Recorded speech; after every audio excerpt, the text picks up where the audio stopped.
अस्सलाम वालेकुम, कैसे हैं जी सब। उम्मीद करते हैं बढ़िया होंगे। तो नाजरीन, जिसका मतलब बहुत सारे लोगों को इंतज़ार भी था और एक ऐसी चीज़ के ईरान ने हमला कर दिया है जी इसराइल के ऊपर। मिसाइल दागे हैं और उसकी जो लेटेस्ट वीडियो है वो सामने आ रही हैं और बांग्लादेशी मीडिया हो या दुनिया का कोई भी मीडिया हो वो सब इसको कवर कर रहे हैं। और अब मुत्तहद यूनिटी बनाने की ज़रूरत है सभी मुस्लिम देशों को। बिल्कुल। बांग्लादेश हो गया, पाकिस्तान हो गया, इसमें अफ़गानिस्तान हो गया, ईरान हो गया, ये सब देशों को मिलकर अब कुछ करना होगा, कुछ बड़ा स्टेप लेना होगा। क्योंकि जिस तरह के तेवर है ना, इसराइल के तेवर हैं और वो इतने टाइम से बच्चों के ऊपर जुल्म कर रहा है। वहाँ पर छोटे छोटे बच्चे जो हैं वो मारे जा रहे हैं और वहाँ की औरतें, बच्चे, बूढ़े घरों से बेघर। तो जो वीडियो सामने आती हैं वो इंतहाई दिल दहला देने वाली होती हैं। अब इसके ऊपर अमेरिका क्या एक्शन लेगा, पहले वीडियो देख लेते हैं। पहले हम वीडियो की तरफ चलते हैं, बाद में फिर बात करते हैं जी। ये जा रहे हैं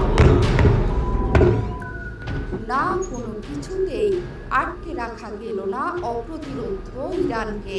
শত কোটি ডলারের অ্যান্টি মিসাইল সিস্টেম কিছুই আটকাতে পারল না ইরানের ফাত্তাহ হাইপারসনিক মিসাইলকে। শব্দের কয়েক গুণ বেশি গতিতে ইরান থেকে উড়ে এসে এভাবেই নিখুঁত লক্ষ্যে একের পর এক আঘাত হানছিল তেল আবিবের আশপাশের সামরিক ঘাঁটিগুলোতে। প্রাথমিক খবরে এটি নিশ্চিত ইসরায়েলি 3টি বিমান ঘাঁটি নেভাতিম, হ্যাটজেরিম এবং তেল নৌফ ইরানি মিসাইলের আঘাতে ধ্বংস হয়ে গেছে। এসব বিমান ঘাঁটিতেই রাখা হতো ইসরায়েলের সর্বাধুনিক F-35 এবং F-15 যুদ্ধ বিমান।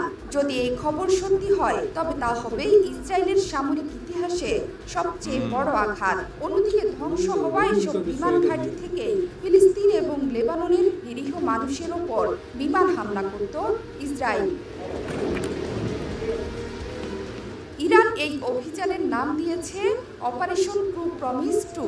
গত এপ্রিলে সিরিয়ার রাজধানী দামেস্কে ইরানি কনসুলেটে ইসরায়েলি হামলার পর ইরান অপারেশন ট্রু প্রমিস অভিযান চালায়।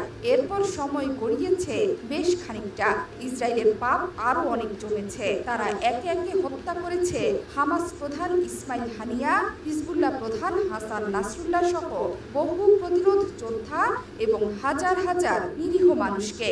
দেয়ালে পিঠ ঠেকে যাওয়া ইরানের সামনে এই অভিযান পরিচালনা করা ছাড়া যেন আর কোনো বিকল্প ছিল না। পার্সিয়ান সিংহরা ঠিক তাই করে দেখালো।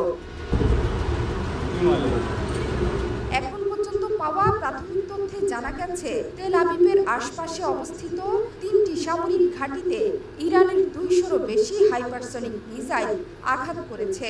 ইরানের বিপ্লবী রক্ষী বাহিনী IRGC জানিয়েছে তেল আবিবের আশপাশে থাকা 3 ঘাঁটি নেভাতিম, হ্যাটজেরিম এবং তেল নৌফ বিমান ঘাঁটি লক্ষ্য করে মিসাইল হামলা চালানো হয়েছে।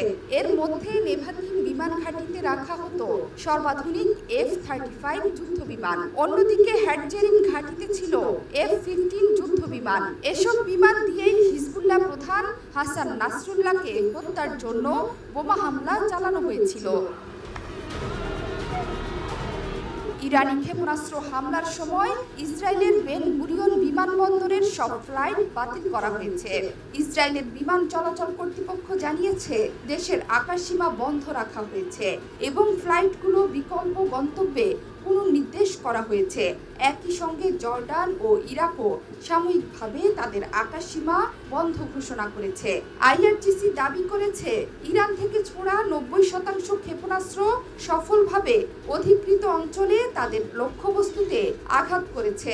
ইসরায়েল যদি ইরানের হামলার প্রতিক্রিয়া দেখায় তাহলে তারা আরও নিষ্ঠুর হামলার সম্মুখীন হবে বলেও হুঁশিয়ারি উচ্চারণ করেছে IRGC। जोहरा चौधरी सेतु 71। ओके, तो ये जी हम 71 टीवी का वीडियो देख रहे थे। अच्छा, इसमें बहुत शदीद जो है वो ईरान की तरफ से अटैक किया गया और बहुत सारे इसराइल के जो अड्डे हैं उनको निशाना बनाया गया।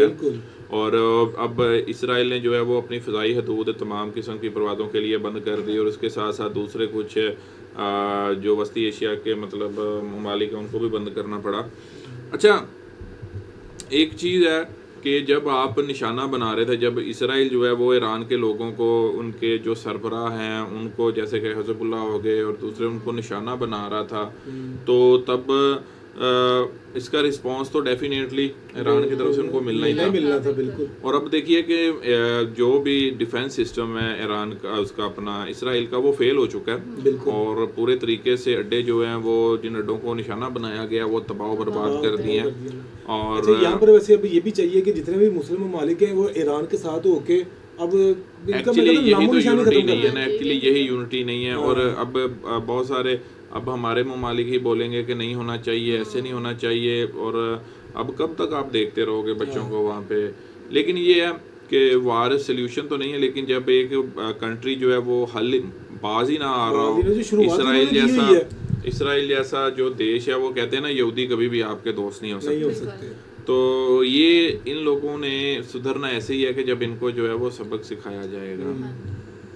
बाकी चलें, नेक्स्ट वीडियो जो है वो हमारे पास आगे नेक्स्ट वीडियो देखते हैं और आपसे मिलते हैं अगले वीडियो में। आपके इसके ऊपर क्या विचार हैं और आने वाले हालात तो मुझे लग रहा है कि बहुत डेंजरस होने वाले हैं, क्योंकि इस वार की लपेट में अगर दूसरे देश आ जाएंगे, दूसरे देश बीच में शामिल हो गए और ये कहीं ना कहीं वर्ल्ड वार की तरफ रुख कर गया, वैसे ही खत्म, इसका नामो निशानी खत्म हो जाएगा। इसराइल का सब ममालिक मिलके इस पे अटैक कर दें, वैसे इनका नामो निशानी खत्म कर दें। चलें जी, बाकी मिलते हैं अगले वीडियो में, रखें अपना ख्याल।